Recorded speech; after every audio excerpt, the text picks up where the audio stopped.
In class-oriented Mo, we're going to have two new extensions to our syntax. First, on the left, we need syntax for classes. Second, on the right, we'll need a few new kinds of expressions. As a first draft, classes start off with a symbol name and then a list of fields. Inside the class, we'll have a sequence of methods. A field is just a symbol, a field name.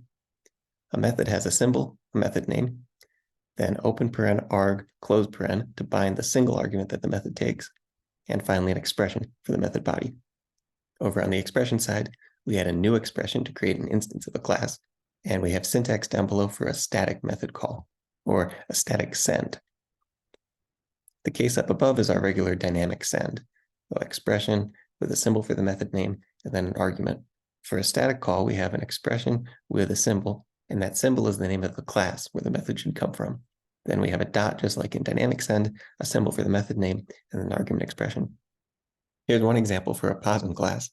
A posin is a position with x and y fields for the x coordinate and the y coordinate, and posin has two methods. mdist returns the sum of the x and y fields, and addDist takes in an argument, computes the mdist for both the argument and the current object, and adds those two together. Down at the bottom, we create two new posins, posin 1, 2, posin 3, 4, and then we add the distances together. So we should get back 10. On the right, we have analogous Java code. X and Y are fields, mdist and addDist are methods, and then we create a new posin at the bottom. Next, here's an example with a subclass. On the left, we have our posin class like before, and then we also have a posin 3D. Posin 3D should extend posin.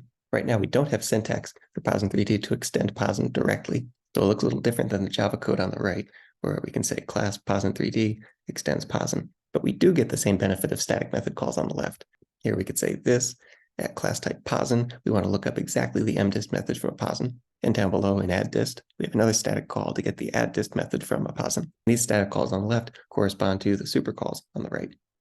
The other difference between these two sides is that posin 3D on the left does not inherit the fields from posin, so we have to write x and y a second time. We don't just get those for free. Whereas on the right, the Java posin 3D can just add the field z. It doesn't need to write down x and y because those are inherited from posin.